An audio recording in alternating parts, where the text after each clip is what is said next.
English ഫീലിയ YouTube ചാനലിലേക്ക് എല്ലാവർക്കും സ്വാഗതം. കേരള PSC എക്സാമിന് തയ്യാറെടുക്കുന്നവർക്കായി ഇംഗ്ലീഷ് ഗ്രാമർ കംപ്ലീറ്റ് ആയി പഠിപ്പിക്കുന്ന യൂട്യൂബ് വീഡിയോ സീരീസിലെ 25ാമത്തെ വീഡിയോയിലേക്ക് എല്ലാവർക്കും സ്വാഗതം. നമ്മളിപ്പോൾ ആക്റ്റീവ് ആൻഡ് പാസീവ് വോയിസ് ആണ് പഠിച്ചുകൊണ്ടിരിക്കുന്നത് അല്ലേ. ആക്റ്റീവ് ആൻഡ് പാസീവ് വോയിസിൽ സ്റ്റേറ്റ്മെൻറ്റ് നമ്മൾ എങ്ങനെ ആക്റ്റീവിൽ നിന്ന് പാസീവിലോട്ട് മാറ്റുമെന്നും പിന്നെ ക്വസ്റ്റ്യൻസിനെ എങ്ങനെ ആക്റ്റീവിൽ നിന്നും പാസീവിലോട്ട് ആക്കുമെന്നും നമ്മൾ പഠിച്ചു.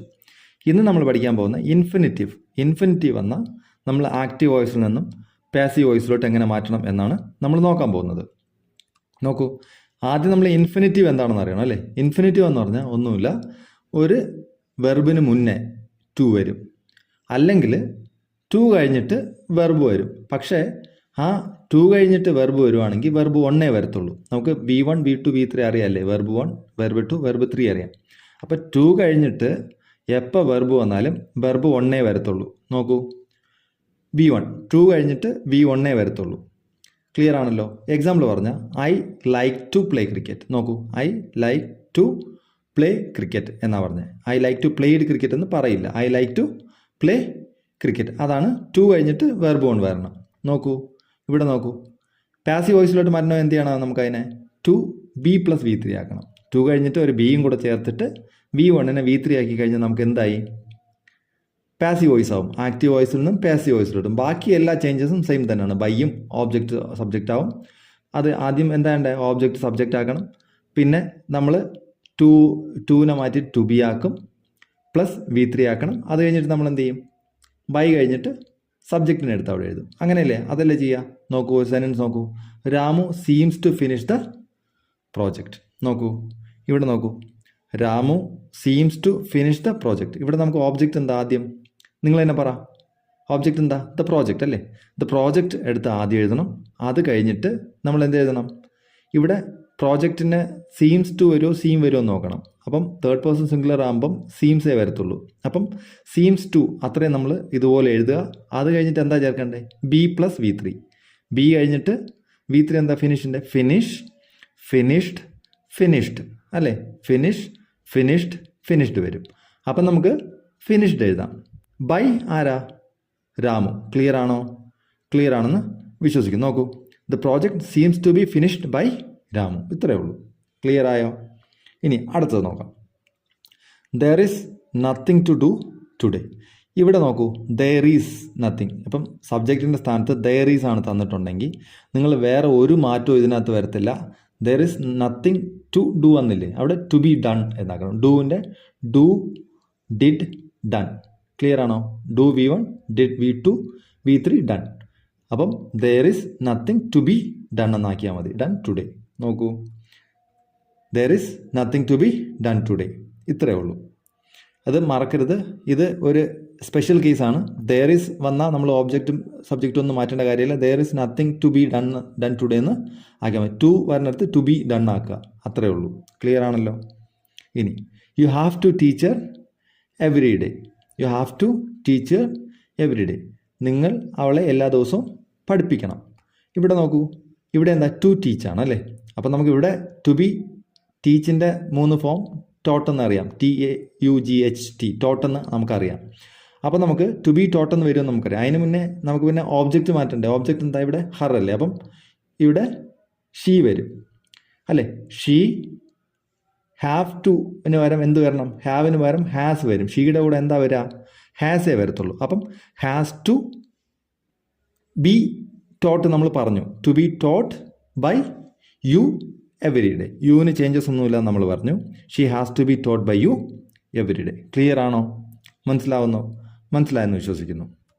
ഇനി she needs to clean the car. She needs to clean the car. ഇവിടെ നോക്കൂ, ഇവിടെ ഓബ്ജക്റ്റ് എന്താ? ആദ്യം ഓബ്ജക്റ്റ് നമ്മൾ എടുത്ത് എഴുതും. The car. കാറും തേർഡ് പേഴ്സൺ സിംഗുലർ അല്ലേ. അപ്പം നീഡ്സ് തന്നെ വരും. Needs to be cleaned. Needs to be cleaned by she എന്ത് വരും? ഹർ ആവും അല്ലേ. നോക്കൂ, the car needs to be cleaned by her. Clear ആയോ? ക്ലിയർ ആണെന്ന് വിശ്വസിക്കുന്നു. ഇത്രയേ ഉള്ളൂ. അപ്പം ടു ഡു എന്നുള്ളതിന് ടു ബി ഡൺ എന്നാക്കി, ടു ടീച്ച് എന്നുള്ളതിന് ടു ബി ടോട്ട് എന്നാക്കി, ടു ക്ലീൻ എന്നുള്ളതിന് ടു ബി ക്ലീൻഡ് എന്നാക്കി. ഇത്രയേ ഉള്ളൂ. അപ്പം നമ്മൾ ഇൻഫിനിറ്റീവ് വന്ന ഇതൊന്ന് അറിഞ്ഞിരിക്കണം, എന്നാലേ നമുക്ക് ഇത് മാറ്റാൻ പറ്റുള്ളൂ. അല്ലെങ്കിൽ പാസീവ് വോയിസിൽ എഴുതുമ്പോൾ നമ്മൾ തെറ്റിക്കും. ക്ലിയർ ആണല്ലോ? ക്ലിയർ ആണെന്ന് വിശ്വസിക്കുന്നു. ഇനി by and subject can be omitted. നമ്മൾ ബൈയും സബ്ജക്റ്റും പറഞ്ഞുവല്ലോ. നമ്മൾ സബ്ജക്റ്റ് എഴുതുന്നതിന് മുന്നേ ബൈ എഴുതിയിട്ട് പിന്നെ സബ്ജക്റ്റ് എഴുതുമെന്ന് പറയുന്നു. ചില സന്ദർഭങ്ങളിൽ നമ്മൾ ബൈയും സബ്ജക്റ്റും തന്നിട്ടില്ലെങ്കിലും നമുക്ക് എന്താണ്, അത് എഴുതിയില്ലെങ്കിലും കറക്റ്റ് ആയിരിക്കും. അത് എന്തുകൊണ്ടാണെന്ന് നമുക്ക് നോക്കാം. My pen has been stolen. നോക്കൂ, ഇവിടെ എന്താ, my pen has been stolen എന്ന് പറഞ്ഞാൽ എൻ്റെ പേന മോഷ്ടിക്കപ്പെട്ടു. നമുക്ക് ആരാണ് മോഷ്ടിച്ചതെന്ന് അറിയത്തില്ല അല്ലേ? അപ്പം അങ്ങനെ സന്ദർഭം വരുമ്പോൾ നമ്മൾ ആരാണ് ആ പ്രവൃത്തി ചെയ്തതെന്ന് അറിയത്തില്ല എങ്കിൽ ആ സമയത്ത് നമുക്ക് എന്ത് ചെയ്യാൻ പറ്റും? ബൈ സബ്ജക്റ്റ് എഴുതണ്ട. മനസ്സിലായോ? ഇപ്പം my pen has been stolen by പേരെഴുതി കഴിഞ്ഞാൽ ആരെന്ന് നമുക്കറിയാം. ഇപ്പം ഇല്ലാത്തതുകൊണ്ട് നമുക്ക് ആരെന്ന് അറിയത്തില്ലാത്തതുകൊണ്ട് my pen has been stolen എന്ന് എഴുതിയാൽ മാത്രം മതി. അപ്പോൾ അതും കറക്റ്റാണ്. അതിൻ്റെ ആക്റ്റീവ് വോയിസ് എന്താണ്? Somebody has stolen my pen. ഇപ്പോൾ ഇവിടെ നോക്കൂ, രാജു എന്നോ രാമു എന്നോ ഒക്കെ വന്നിട്ടുണ്ടായിരുന്നെങ്കിൽ നോക്കൂ, ഇവിടെ നമ്മൾ എന്ത് എഴുതാം? My pen has been stolen by Ramu എന്ന് എഴുതണം. പക്ഷേ ഇവിടെ സംബടി നമുക്ക് ആരെന്ന് അറിയത്തില്ല. അപ്പം നമ്മൾ ബൈ കഴിഞ്ഞിട്ട് സംബടി എന്ന് എഴുതേണ്ട കാര്യം വരുന്നില്ല. ക്ലിയർ ആണല്ലോ? ക്ലിയർ ആണെന്ന് വിശ്വസിക്കുന്നു. ഇനി I was asked my name. എൻ്റെ പേര് എന്നോട് ചോദിക്കപ്പെട്ടു. അപ്പം ദേ എന്നുള്ള ഒരു ഇത് വരുമ്പം ദേ ആസ്ക്ഡ് മീ മൈ നെയിം. അപ്പം ആര് ചോദിച്ചു എന്നുള്ളതിന് പ്രസക്തി ഇല്ലെങ്കിൽ നമുക്ക് ബൈ ദം എന്ന് എഴുതിയില്ലെങ്കിലും കുഴപ്പമില്ല. ഇവിടെ ബൈ സംബടി എന്ന് അവിടെ എഴുതിയാലും കുഴപ്പമില്ല, എഴുതിയില്ലെങ്കിലും ശരിയാണ്. Okay, my pen has been stolen by somebody എന്ന് എഴുതിയാലും കറക്റ്റാണ്, എഴുതിയില്ലെങ്കിലും ബൈ സംബടി എന്ന് എഴുതിയില്ലെങ്കിലും കറക്റ്റാണ്. എഴുതിയാൽ തെറ്റെന്ന് പറയുന്നില്ല, എഴുതേണ്ട ആവശ്യമില്ല, അതേ പറഞ്ഞുള്ളൂ. നോക്കൂ, ക്യാൻ ബി ഒമിറ്റഡ് ആണ്, ഒമിറ്റ് ചെയ്യാൻ പറ്റും. ഒമിറ്റ് ചെയ്തില്ലെങ്കിലും കുഴപ്പമില്ല, എഴുതിയാലും കറക്റ്റാണ്. ഇപ്പോൾ ആൻസറിന് നിങ്ങൾക്ക് ഇത് മാത്രമേ തന്നിട്ടുള്ളൂ എങ്കിൽ ആൻസർ എഴുതാൻ അറിയണം. My pen has been stolen എന്ന് എഴുതിയാൽ ബൈ വരാത്തതുകൊണ്ട് ആൻസർ ഇല്ലെന്ന് പറഞ്ഞ് നിങ്ങൾ വിട്ടേച്ച് പോകില്ല. അതുകൊണ്ടാണ് ഈ പറയുന്നത്. മനസ്സിലായല്ലോ? I was asked my name. എൻ്റെ പേര് എന്നോട് ചോദിക്കപ്പെട്ടു. നോക്കൂ, ഇവിടെ they asked me my name. ഇവിടെ നമുക്ക് വേണമെങ്കിൽ I was asked my name by them എന്ന് എഴുതിയാലും കറക്റ്റാണ്, ബൈ ദം എഴുതിയില്ലെങ്കിലും കറക്റ്റാണെന്ന് ഞാൻ വിശ്വസിക്കുന്നു. ഇനി English is spoken all over the world. English ലോകമെമ്പാടും സംസാരിക്കപ്പെടുന്നു. സംസാരിക്കുന്ന ആരാ? മനുഷ്യരല്ലേ? അത് പ്രത്യേകിച്ച് പറയേണ്ട കാര്യമുണ്ടോ? ഇല്ല. ബൈ പീപ്പിൾ എന്ന് വേണമെങ്കിലും പറയാം, പറഞ്ഞില്ലെങ്കിലും അത് കറക്റ്റാണ്. നോക്കിക്കൊള്ളൂ, active voice. People speak English all over the world. ജനങ്ങൾ ഇംഗ്ലീഷ് ലോകമെമ്പാടും സംസാരിക്കുന്നു. നമ്മൾ മുകളിൽ എന്താ പറഞ്ഞേ? ഇംഗ്ലീഷ് ലോകമെമ്പാടും സംസാരിക്കപ്പെടുന്നു. ഇവിടെ നോക്കൂ, ബൈ പീപ്പിൾ എന്ന് എഴുതാം, എഴുതിയില്ലെങ്കിലും കറക്റ്റാണ്. ക്ലിയർ ആണല്ലോ? ഇനി I have been invited to the party. നമ്മൾ ആരെങ്കിലും ക്ഷണിച്ചത് നമുക്ക് അറിയത്തില്ലെങ്കിൽ നമുക്കിത് പറയാൻ പറ്റും. ഞാൻ ആദ്യം തന്നെ പറഞ്ഞു, നമുക്ക് സബ്ജക്റ്റ് ആരാന്ന് അറിയത്തില്ല. അങ്ങനെയാണെങ്കിൽ നമുക്ക് അത് എഴുതേണ്ട ആവശ്യമില്ല. ഇപ്പം I have been invited to the party. I have been invited to the party. Clear ആണല്ലോ? എന്നെ പാർട്ടിയിൽ ക്ഷണിക്കപ്പെട്ടിട്ടുണ്ടായിരുന്നു. മനസ്സിലായല്ലോ? ഹാവ് ബീൻ ആണ്. നോക്കൂ, someone has invited me to the party. പാർട്ടിയിലോട്ട് ആരോ എന്നെ ക്ഷണിച്ചു. സമൺ. കണ്ടോ? സമൺ വരുമ്പോൾ നമ്മൾ ബൈ സമൺ എന്ന് പറയേണ്ട ആവശ്യം ഇല്ല. ക്ലിയർ ആണോ? ക്ലിയർ ആണെന്ന് വിശ്വസിക്കുന്നു. ഇനി ഹി വാസ് അറസ്റ്റഡ്. നോക്കൂ, ഹി വാസ് അറസ്റ്റഡ്. അവൻ അറസ്റ്റ് ചെയ്യപ്പെട്ടു.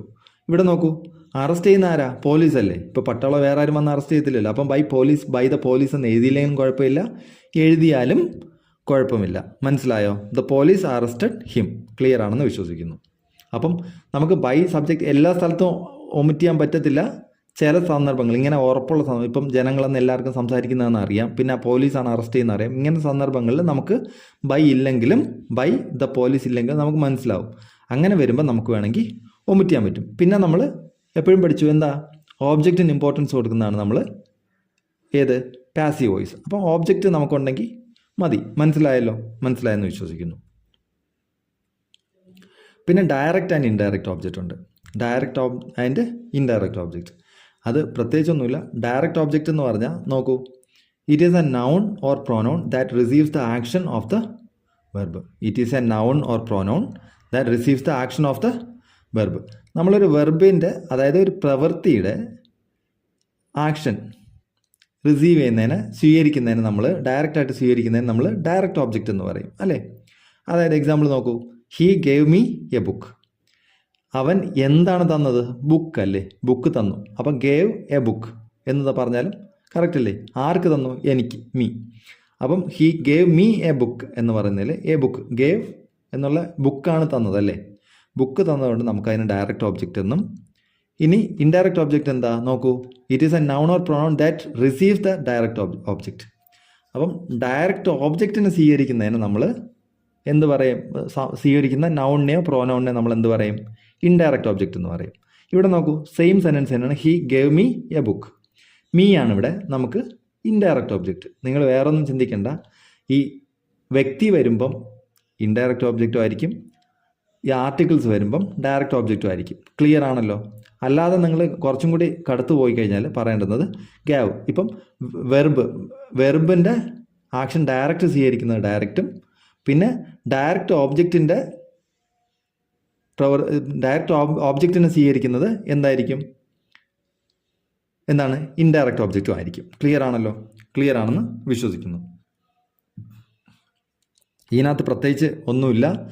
ഡയറക്റ്റ് ഓബ്ജക്റ്റ് എന്ന് പറഞ്ഞാൽ ആ വസ്തുവായിരിക്കും, ഇൻഡയറക്റ്റ് ഓബ്ജക്റ്റ് എന്ന് പറഞ്ഞാൽ വ്യക്തിയായിരിക്കും. ഇത്രയൊന്ന് മനസ്സിലാക്കിയാൽ മതി നിങ്ങൾ. ക്ലിയർ ആണല്ലോ. നോക്കൂ, ഡയറക്റ്റ് ആൻഡ് ഇൻഡയറക്റ്റ് ഓബ്ജക്റ്റിൽ നമുക്ക് എക്സാമ്പിൾസ് നോക്കാം. Active, I gave him A book. ഞാൻ അവനൊരു ഒരു ബുക്ക് കൊടുത്തു അവന് അല്ലേ. നോക്കൂ, എ ബുക്ക്. ഇവിടെ നോക്കൂ, ഇവിടെ നമുക്ക് ഒരു കാര്യമാണ്, നമ്മൾ ഓബ്ജക്റ്റ് ഉണ്ടെങ്കിൽ നമ്മൾ എന്ത് വരെ പറഞ്ഞിട്ടുണ്ട്? ഓബ്ജക്റ്റ് ഉണ്ടെങ്കിൽ നമുക്ക് രണ്ട് സെൻറ്റൻസും ഓബ്ജക്റ്റ് ഉണ്ടെങ്കിൽ നമുക്ക് ആക്റ്റീവ് വോയിസിൽ നിന്നും പാസീവ് വോയിസിലോട്ട് മാറ്റാൻ പറ്റുമെന്ന് പറഞ്ഞു. പക്ഷേ ഇവിടെ രണ്ട് ഓബ്ജക്റ്റ് ഉണ്ട് അല്ലേ. ഡയറക്റ്റ് ഓബ്ജക്റ്റും ഉണ്ട്, ഇൻഡയറക്റ്റ് ഓബ്ജക്റ്റും ഉണ്ട്. ക്ലിയർ ആണോ? അപ്പം നമുക്ക് ഡയറക്റ്റ് ഓബ്ജക്റ്റ് കൊണ്ടും നമുക്ക് സെൻറ്റൻസ് തുടങ്ങാം, ഇൻഡയറക്റ്റ് ഓബ്ജക്റ്റ് കൊണ്ടും നമുക്ക് സെൻറ്റൻസ് തുടങ്ങാൻ പറ്റും. ഇവിടെ നോക്കൂ, ഇവിടെ നമ്മൾ ആദ്യത്തെ സെൻറ്റൻസ് ഡയറക്റ്റ് ഓബ്ജക്റ്റ് കൊണ്ടാണ് തുടങ്ങിയിരിക്കുന്നത്. ഇപ്പം നോക്കൂ, ഡയറക്റ്റ് ഓബ്ജക്റ്റ് എന്താ? എ ബുക്ക് അല്ലേ. എ ബുക്ക് എന്നിട്ട് എന്തോ വരും? ഗേവ് അല്ലേ. ഗേവിൻ്റെ ഇവിടെ എന്തോ വരണം? നമ്മൾ സിമ്പിൾ പാസ്റ്റ് ആണെങ്കിൽ വാസ് വരണം അല്ലേ. വാസ് ഗിവൺ, ഗേവിൻ്റെ V3 ഗിവൺ. ഇവിടെ ടു ഹിം ആക്കണം. നമ്മൾ ഡയറക്റ്റ് ഓബ്ജക്റ്റ് എഴുതുമ്പോൾ ഈ പ്രോനൗണിന് മുന്നേ ഒരു ടു കൊടുക്കണം. അതിവിടെ വളരെ ഇമ്പോർട്ടൻ്റ് ആണ്, അത് മറക്കരുത്. ഒരു ടു വളരെ important. A book was given to him. ആ ഒരു ടു നമ്മൾ എക്സ്ട്രാ ആഡ് ചെയ്ത് കൊടുക്കണം, എന്നാലേ അത് കറക്റ്റ് ആവത്തുള്ളൂ. ബൈ ആരാ? ഐ എന്നുള്ളത് മീ ആയി മാറും. ക്ലിയർ ആണല്ലോ. ഇവിടെ ഡയറക്റ്റ് ഓബ്ജക്റ്റ് ആദ്യം എടുത്ത് എഴുതുമ്പോൾ മാത്രമേ ഹിമ്മിൻ്റെ കൂടെ ടു കൊടുക്കൂ. അല്ലെങ്കിൽ ഹിം ഓൾറെഡി ആദ്യം തന്നെ വരും, പിന്നെ നമ്മൾ ടു കൊടുക്കേണ്ട ആവശ്യമില്ല. ക്ലിയർ ആണല്ലോ.